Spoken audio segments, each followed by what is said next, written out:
Hello friends, मैं हूं CA Rohit टहलरमानी, clear tax की टीम में इनडायरेक्ट टैक्स एक्सपर्ट। आज मैं आपसे डिस्कस करना चाहता हूं रिकमेंडेशन जो जीएसटी काउंसिल ने अपनी 42nd काउंसिल मीटिंग में दिए हैं रिटर्न फाइलिंग के रिलेटेड। 42nd काउंसिल मीटिंग में और भी कुछ रिकमेंडेशंस दिए गए थे जीएसटी काउंसिल के द्वारा, जो कि कंपेंसेशन सेस से रिलेटेड थे, स्टेट्स को जो टैक्स पेमेंट्स करने थे उसके रिलेटेड थे, और एक एग्जेम्पशन भी प्रोवाइड किया गया है सैटेलाइट लॉन्चिंग सर्विसेज को लेकर।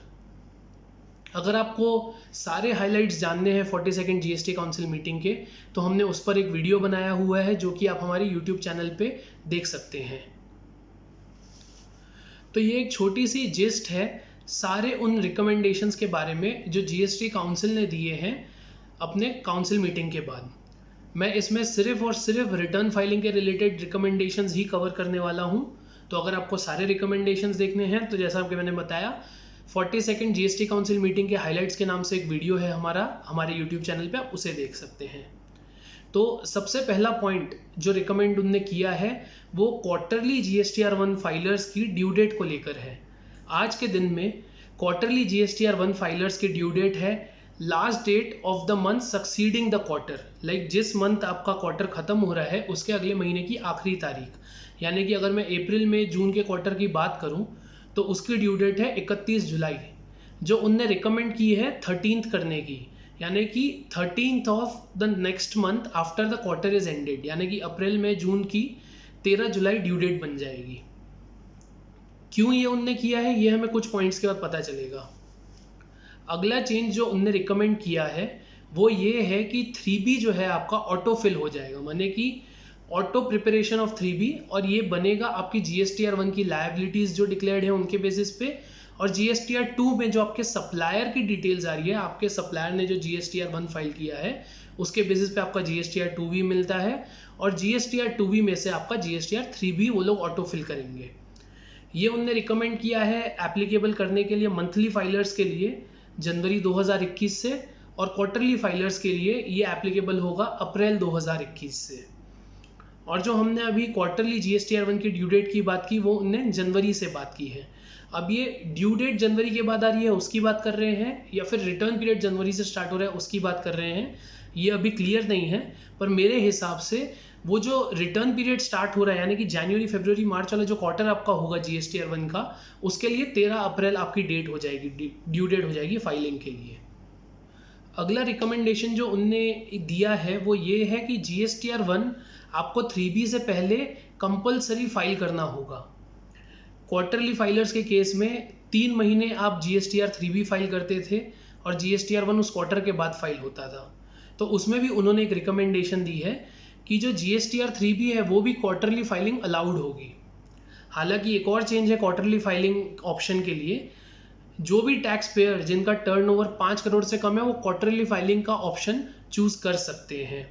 अभी के लिए वो लिमिट है 1.5 करोड़ की, और क्वार्टरली सिर्फ जीएसटीआर 1 फाइल हो सकता है।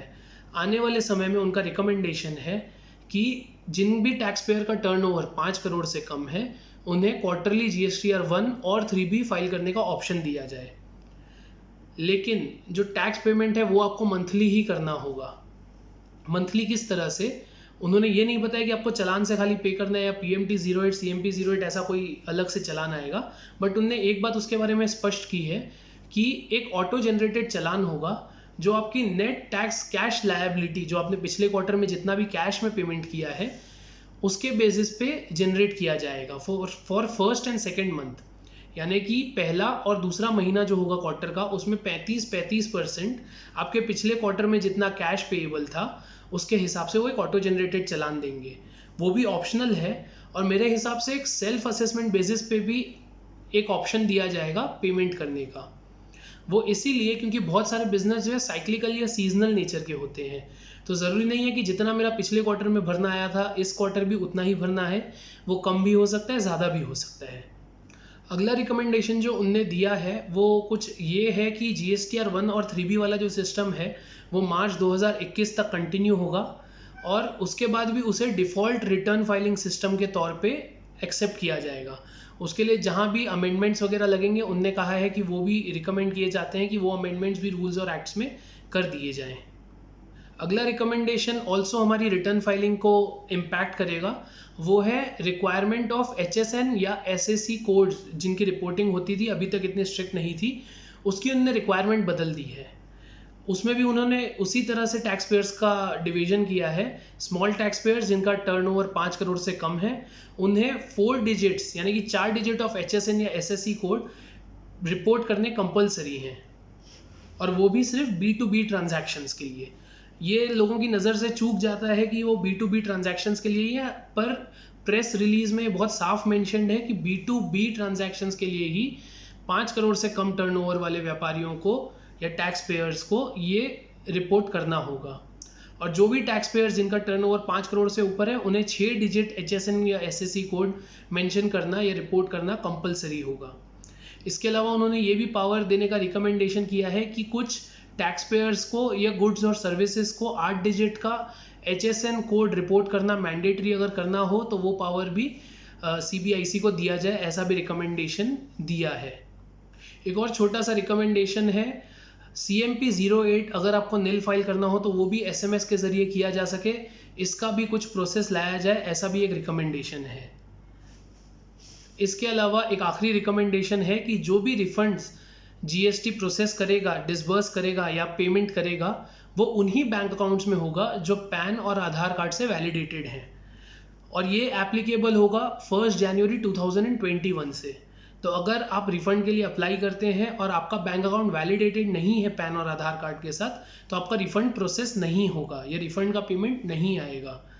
तो देख लीजिए कि आपका बैंक अकाउंट अगर वैलिडेटेड नहीं है तो आप उसे जल्द से जल्द वैलिडेट करवा लें। तो ये कुछ रिकमेंडेशंस थे GST काउंसिल के, जो कुछ अप्रैल 2021 से और कुछ जनवरी 2021 से एप्लीकेबल करने के लिए उन्होंने रिकमेंड किया है।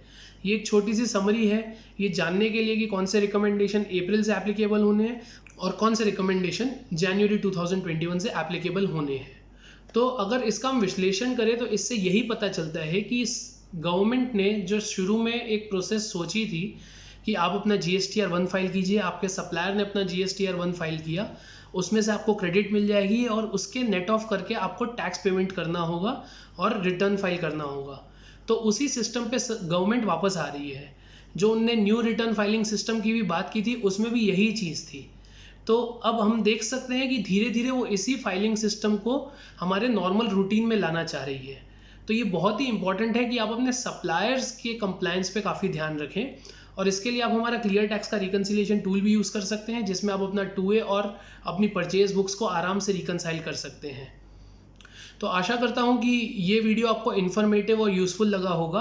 आप इस वीडियो को ज़रूर शेयर करें उन सभी के साथ जिसके लिए ये इन्फॉर्मेशन यूज़फुल होगी, और आप टैक्सेस और सेविंग्स के रिलेटेड और भी वीडियोस हमारे YouTube चैनल पे देख सकते हैं, उसे सब्सक्राइब कर सकते हैं और बेल आइकन ज़रूर दबाएं, जिससे आप हमेशा नोटिफाई हो जाएंगे जब भी हम कोई नया वीडियो डालेंगे।